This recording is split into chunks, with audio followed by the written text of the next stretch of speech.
언론이나 일반 국민들은 자극적인 측면에서 본다면 엑스파일에 관심이 많겠죠. 그런데 저는 이제 대선의 본연의 뜻에 맞게 좀 본질적인 문제를 주목을 하고 싶어요. 네. 여야 모두가 또 국민들 모두가 윤석열 후보에게 묻습니다. 나라를 어디로 끌고 가려고 하느냐. 자, 그러면 이제까지 나왔던 키워드 공정, 상식 뭐 이런 얘기를 했어요. 반부패. 자, 그런데 이게 과연 얼마나 명확하고 국민들의 피부에 와닿느냐가 중요합니다. 왜냐하면 이준석 후보가 당대표 경선에서 예를 들어서 얘기를 했습니다. 대변인 토론 배틀을 통해서 뽑겠다. 그랬더니 경쟁률이 지금 100대 1이 넘었어요. 네. 그 다음에 공직 후보자 자격시험 보겠다.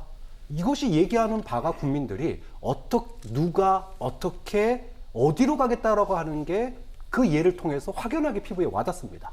아, 국민의당을 이렇게 끌고 가려고 하는구나 라고 하는 게 눈에 확연하게 와닿는다는 거죠. 자, 그러면 윤석열 전 총장이 그동안에 국민들에게 비춰진 이미지는 권력에 휘둘리지 않는 강직한 검사였습니다. 자, 그런데 나라를 이끌려고 하는 선언을 하는 사람은 나라의 비전을 보여줘야 될 거 아니에요? 국민들의 피부에 사람과 정책과 방향이 얼마나 피부에 와닿는 이야기를 할 것이냐. 추상적인 공정, 상식, 반부패 이거 한다고 그래가지고 사실 뭐 그 삶의 이력에서 그분이 입증되거나 나타난 게 아니잖아요. 네. 그런 측면에서 저는 비전을 국민들 앞에 제시할 때 정말로 국민들의 피부에 와닿는 누가 어떻게 어디로 이 부분이 앞으로 윤석열 총장이 특히나 이번에 네. 만약에 그런 단초를 보여준다 그러면 국민들의 어떤 지지 이런 부분들이 저는 상당할 거라고 보고요. 만약에 그것이 기대에 미치지 못할 경우에 앞으로 소위 말하는 비전, 정책, 철학 여기에 대한 검증은 날이 갈수록 높아질 수 있다. 좀 그런 점에서 이 부분에 좀 주목을 하고 싶습니다. 그렇군요. 이제까지 윤석열 전 총장은 공정, 상식, 법치, 자유민주주의 이런 단어들을 입에 올리긴 했었습니다만 사실 국민 입장에서는 상당히 조금 공허한 얘기이기도 합니다. 그런 가운데 얼마나 피부에 와 닿는 이 나라를 어디로 끌고 갈 것인지 이 비전을 보여줄지 여부에 대해서 주목해야 된다. 지금 교수님께서 말씀을 하셨고요. 평론가님께는 이 부분 좀 여쭤보고 싶습니다. 어떤 메시지를 낼지 주목이 되고 기자들의 질문 피하지 않겠죠? 어떻게 예측을 하십니까? 자, 우선은 그 윤석열이라고 하는 인물이 대선 주자로 부상했던 그 배경을 보면 현 정권과 대치되면서 쌓아온 이미지, 그러면서 자신은 공정과 상식과 또 정의를 얘기했죠. 이번에 윤봉길 기념관에서 이른바 출사표를 던진다고 하는 것은 여기에 네. 더해서 법치, 헌법 정신을 강조하겠다는 의미를 담고 있는데, 그런데 이제 자칫 이게 이제 일정 정도는 반문재인이라고 하는 어떤 그 키워드 속에서 내재돼서 태어난 이미지들인데, 국민들이 바라는 것은 반문재인이 아니라 그런 일차적인 접근이 아니라 진짜로 비전, 경제, 복지, 아니면 외교, 안보 이런 부분까지 두루두루 섭렵하고 준비되어 있는 자세로 나오는 윤석열을 기대할 텐데, 과연 그 기대치를 만족시킬 수 있을지는 아직은 우리가 지켜봐야 할 대목인 것 같고요. 두 번째는 이제 엑스파일과 관련된 언급을 할 것인지 안 할지에 대해서 캠프에서 고민을 하는 것 같습니다. 네. 기존의 윤석열의 스타일로 본다면 당연히 정면 돌파를 하자 해서 오히려 엑스파일에 있는 골자 중에 몇 가지를 끄집어내서 공개하고 이런 부분에 대해서 해명할지, 아니면 만약에 이제 이렇게 해서 엑스파일을 거론했을 때 우리가 출사표를 던지면서 출마의 변을 펴는데 오히려 그날 다음날 기사가 메인이 엑스파일에 주목을 하고 윤석열의 비전이 가려질 수도 있다라고 하는 이런 내부 논의가 좀 있어서 아무래도 요거는 그 글을 다듬는 부분은 최종적으로 윤석열 총장이 아마 결론을 낼 것 같습니다. 그리고 세 번째는 국민의힘 입당 여부를 밝힐지 여부인데, 이 부분은 본인의 입당을 밝히지 않더라도 기자들이 반드시 질문을 할 겁니다. 할 거냐 안 할 거냐, 아니면 입당을 한다면 언제 할지에 대한 이 질문을 던질 텐데, 네. 그런데 아마도 제 느낌에는 차차 밝히겠다, 이 정도 얘기하지 않을까. 요즘 윤석열 총장을 이 여권에서 부를 때 윤차차라고 부르는 분도 계시던데, 차차 밝히겠다라고 하는 얘기를 많이 한다고 하는데 아마 제 생각엔 그럴 것 같고요. 그리고 이제 네 번째는 지금 윤석열 총장에게 좀 중요한 것 중에 하나는 사공이 많다, 전원 정치를 한다, 뭐가 좀 캠프나 이런 것들이 좀 불투명하다라고 하는 이 의혹 어린 시선들이 있습니다. 그래서 네. 그런 의혹 어린 시선들을 깨기 위해서는 우리 캠프가 어떤 형태로 움직인다, 누가 좌장이고 앞으로 어떤 방향으로 갈 것이다라고 하는 그 운영의 묘까지도 보여줄 수 있다면 사실은 많은 부분들, 우려스러운 부분들을 좀 잠식시키지 않을까라고 하고 그런 부분에 대한 검토를 지금 진행하고 있는 걸로 알고 있습니다. 아, 그렇군요.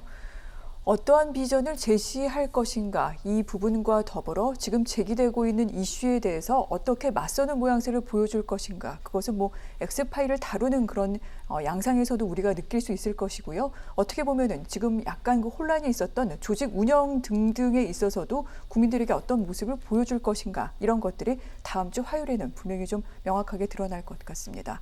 이런 가운데 오늘도 어쩔 수 없이 좀 엑스파일을 언급할 수밖에 없는데, 왜냐하면 이 대권 출마 시기를 확정한 가운데 엑스파일이 또 이것을 당긴 것인지, 이 엑스파일을 계속해서 그냥 두고 볼 수는 없어서 이제 전격적으로 나선 것인지 여러 가지 해석이 나오게 있기 때문입니다. 이런 가운데 사실 정치권에서는 뭐 얼마 전에 장성철 소장이 얘기한 엑스파일 이외에도 여러 가지 버전의 이 윤석열 전 총장과 관련된 문건과 파일 등이 나돌고 있다라는 얘기가 있습니다. 그런 가운데 이것을 내가 만들었다라고 그렇게 나선 곳이 있습니다. 한 유튜브 방송인데 이 부분 평론가님 설명을 좀 해주십시오.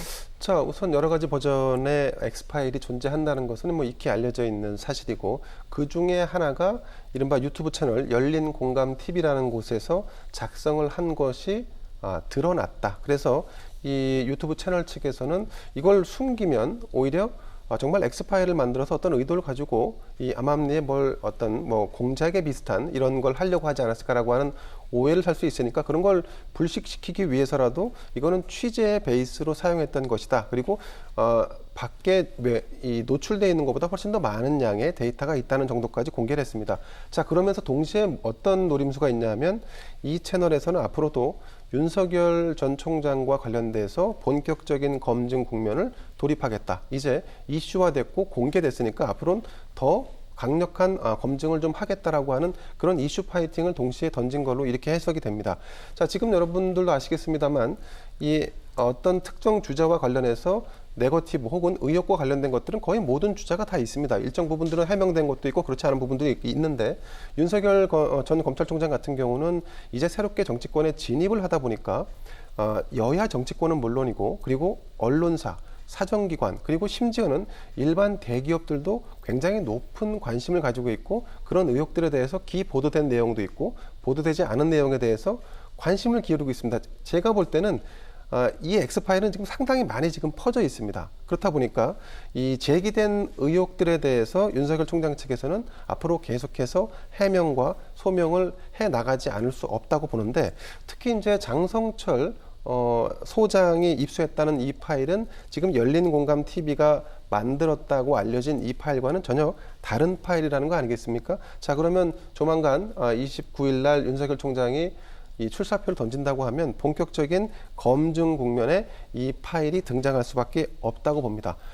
중요한 것은 윤석열 총장이 법률대응팀을 조직을 했죠. 네. 그러면 법률대응팀에서 윤석열 총장 개인과 관련된 의혹을 아마도 커버할 텐데, 근데 과연 장모와 처와 관련된 의혹까지도 과연 이 법률대응팀에서 처리가 가능할지, 그리고 향후에 이제 진짜 본격적으로 링에 오르면 정말로 이 여권이라든가 아니면 다른 정당에서 제기하는 문제가 아니라 이제 앞으로 입당할 국민의힘 측에서 홍준표 의원 같은 경우도 그러지 않습니까?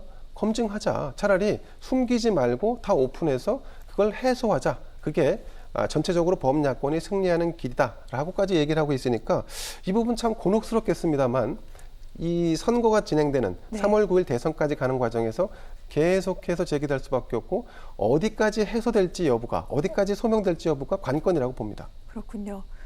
자, 이제 검증의 시간은 시작이 된 것이고, 이를 어떻게 넘기게 될지 이 부분이 이제 관건이 될 것 같은데, 물론 위기라고 얘기하는 사람들도 있고요, 기회라고 얘기하는 사람들도 있습니다. 김종인 전 비대위원장 같은 경우에는 별것 아니다, 이거 잘 넘기면 된다, 또 이렇게 얘기하기도 했는데, 방금 말씀하신 대로 장성철 공론센터 소장, 저희 월요일 날 고정으로 출연하는 패널이기도 합니다. 지난 월요일에 이 시간에 나와서 자신이 입수한 엑스파일이 무엇인지 또 자신이 왜 그렇게 얘기를 했는지 그 입장을 밝히기도 했는데 물론 그 내용에 대해서는 공개할 수가 없다라고 여러 차례 계속해서 얘기를 했습니다. 하지만 그럼에도 불구하고 자신이 왜 그런 입장을 냈는지, 왜 도저히 방어할 수가 없겠다, 지지를 철회하겠다라는 입장을 냈는지, 그리고 이것이 왜 여권에서 만들었다고 자신이 생각하게 됐는지 그런 근거를 몇 가지 얘기는 하긴 했습니다.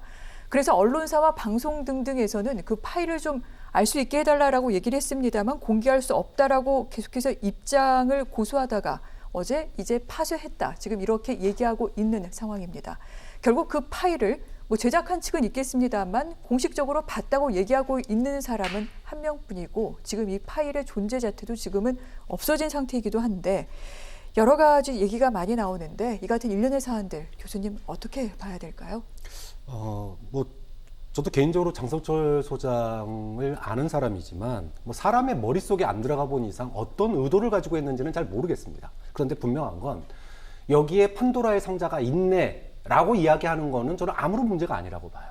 근데 문제는 여기에 판도라의 상자가 있고 그걸 엿봤더니 이거 문제가 심각하네 라고 자신의 의견을 얘기했습니다. 평가를 했습니다. 그렇다면은 판도라의 상자가 있다라고 얘기하는 건 누구나 얘기할 수 있고 그건 꼭 여권 사람이니 야권 사람인지 평론가니 그 상관이 없어요. 그런데 여기에 자신의 의견을 첨부를 했다면 이것이 누가 만들었는지는 아직 모르겠지만 앞으로 누가 활용할 건지는 분명하거든요.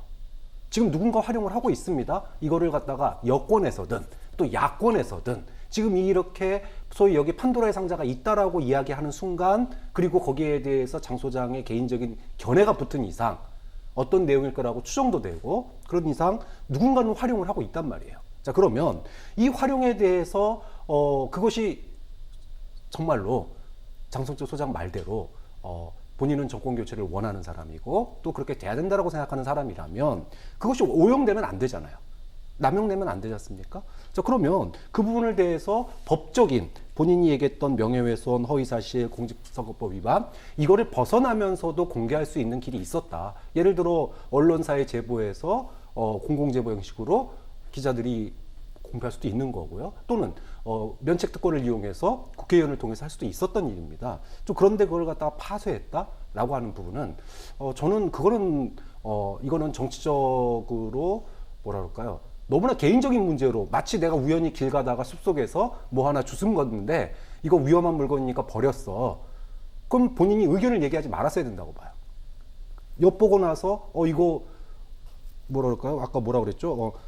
방어하기 어렵겠네. 이 말 하지를 말았어야죠. 좀 그런 측면에서 파쇄에 대한 이야기는 좀 무책임하지 않았나. 이 부분은 공개를 하든지 아니면 아예 본인의 의견을 얘기하지 말았어야 되는데 본인의 의견은 얘기해놓고 위험하니까 버렸어라고 얘기하는 거는 좀 장성철 소장이 이 부분에 대해서만큼은 좀 경솔했다 이렇게 이야기를 하고 싶습니다. 근데 이제 한 가지 좀 덧붙이자면 그 장성철 소장하고 저도 이제 개인적으로 좀 친분이 있는데 이 사안이 이렇게 일파만파 번질 거라고 예상을 하지는 못했던 것 같아요. 다만 이제 기존에 이제 윤석열 전 검찰총장이 범야권 후보로 나와서 정권 교체에 정말 큰 그 축을 담당할 것이다라고 하는 부분에 대해서는 장 소장이 늘 해왔던 얘기 중에 하나입니다. 그런데 이제 어쨌든 이런 그 본 경선 링에 오르든 아니면 대권 과도를 감에 있어서 이 정도 수준의 검증은 사실은 필연이거든요. 그 필연의 과정에서 내가 이런 정도에 대한 어떤 시그널 정도는 좀 줄 수 있지 않나라고 하는 약간 소극적 입장에서 그냥 개인 SNS에 소셜미디어에 글을 올렸는데 근데 이 페이스북에 올린 글을 인용하기 시작하면서부터 본인이 감당할 수 없는 상황까지 번진 측면 그래서 장 소장도 약간 좀 곤혹스러워하는 측면이 좀 있었다는 부분들을 좀 말씀드리고 싶습니다.